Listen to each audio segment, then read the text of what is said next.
Hi, I'm putting this video up for my nieces and nephew. I can't always see them, and this is just my way of being a part of their life. So I'm hoping that they will enjoy what I put up for them on Facebook or even YouTube, because what I would like to do is read some stories for them so that they can have a bedtime story, or even if they just feel like a story being read to them, that they might like one that I read to them. So this goes out to Camille, Francis and Josiane. First of all, I should say to Camille, les histoires est pour les enfants, donc je m'excuse, mais j'espère que tu aimes aussi, parce que quelques histoires, c'est des histoires de l'Australie. Ne pas à propos de l'Australie, mais c'est des personnes qui écrivent qui habitent en Australie. C'est comme ça. Mais quelquefois, il y a des choses comme des animaux d'Australie, puis des mots Australie. Donc, j'espère que tu aimes aussi. Si tu as besoin de quelque chose traduit, tu peux demander à Jessica. C'est tout. So, this is purely more for Francis and Josiane, unfortunately, as Camille is a bit too old for these stories. Mais Camille, j'espère que tu aimes les vidéos musique, parce que je crois qu'on peut partager ça, parce que tu aimes la musique, tu joues la guitare, puis tu chantes aussi, puis ça c'est quelque chose qu'on peut partager. Donc ça c'est plusieurs pour toi. I hope you like that.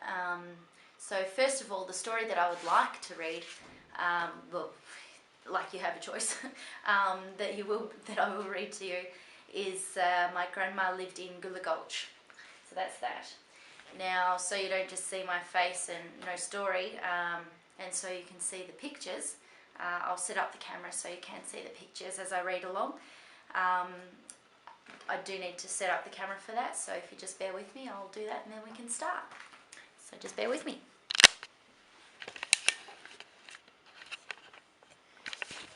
Okay, so initially it is out of focus just a little bit, but I can refocus that, that's fine. Okay, let's see how that goes. So as you can see, it says My Grandma Lived in Gooligulch, and you can see some Australian animals already. So you can see there's an emu, a rosella, a wombat, a possum, and you can also see Grandma in the middle there. Okay. And there'll be other Australian animals as we go along. Okay.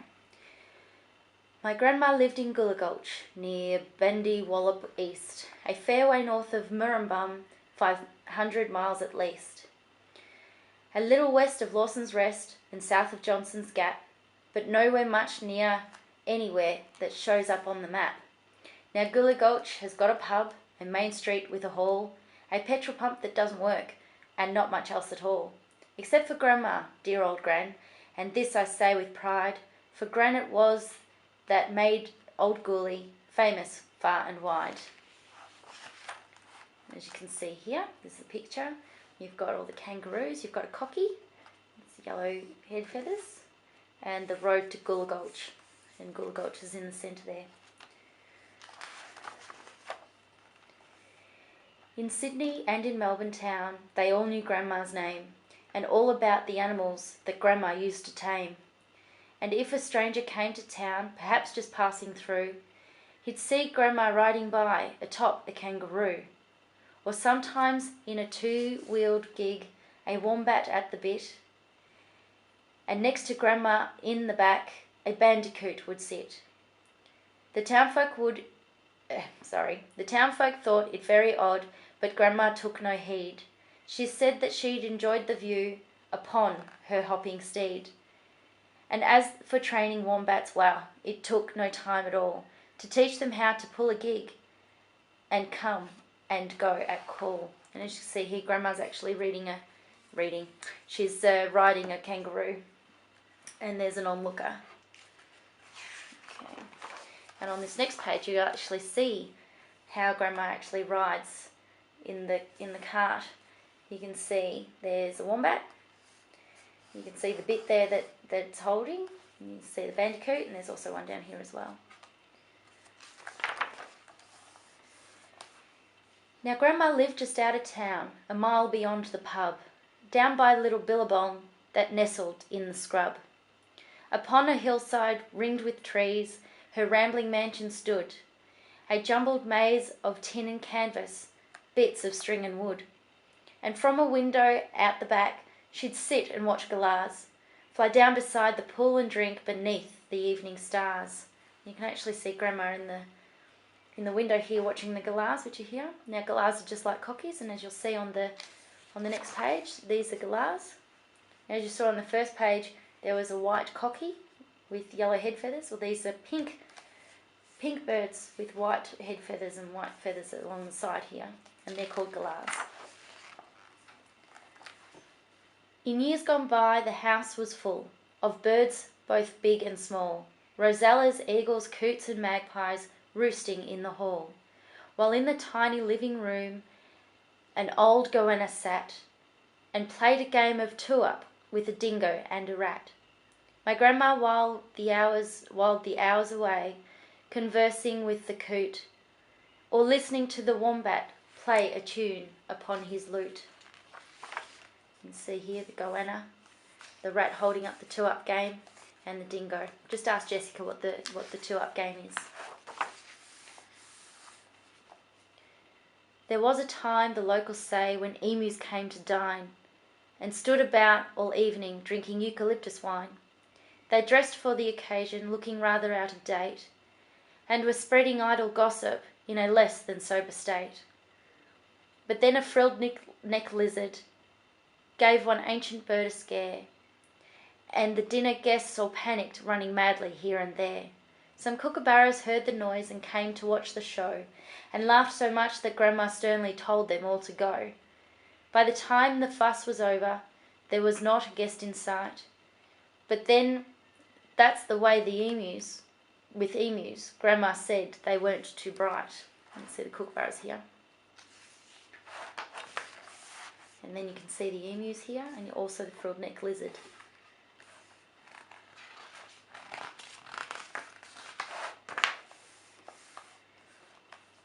One year when it was very hot, old Grandma went away and took the wombat with her on a seaside holiday.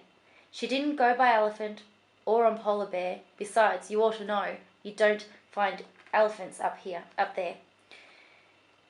She didn't own a camel, and they cost too much to buy. So Grandma bought some goggles and decided she would fly. The eagle wouldn't take them. The coot was far too weak. But a pelican consented, so they climbed into its beak. And off they flew, quite low at first, then climbed very high. And as they turned towards the sea, the wombat waved goodbye. You can actually see in the background, I don't know, what I might do is just zoom in. You can actually see in the background there, Grandma about to jump into the pelican's mouth. And you'll see on the next page, you actually see Grandma in the mouth of the pelican. And you can see there that's got their luggage, and the wombat's on the side here. I'll just zoom in on that for you. See? It's a wombat waving goodbye.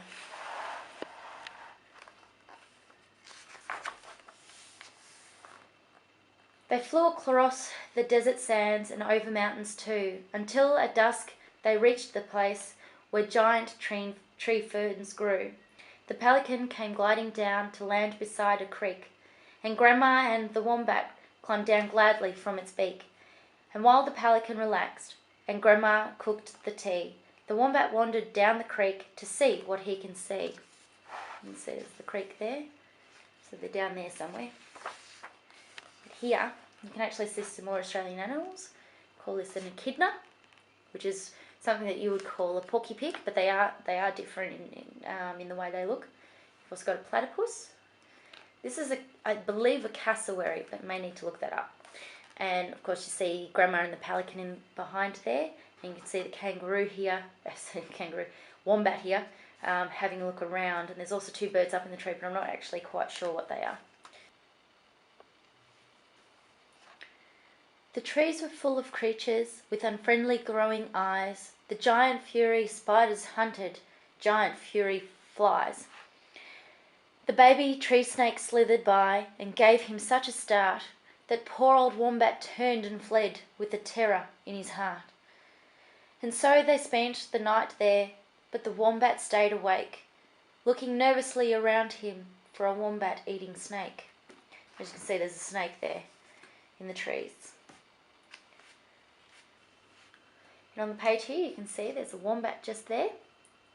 You can see a couple of snakes, some possums. Yeah. And down near the wombat, you can actually see Grandma. She's no fear in the world and she's just sleeping. Over here is actually a spider.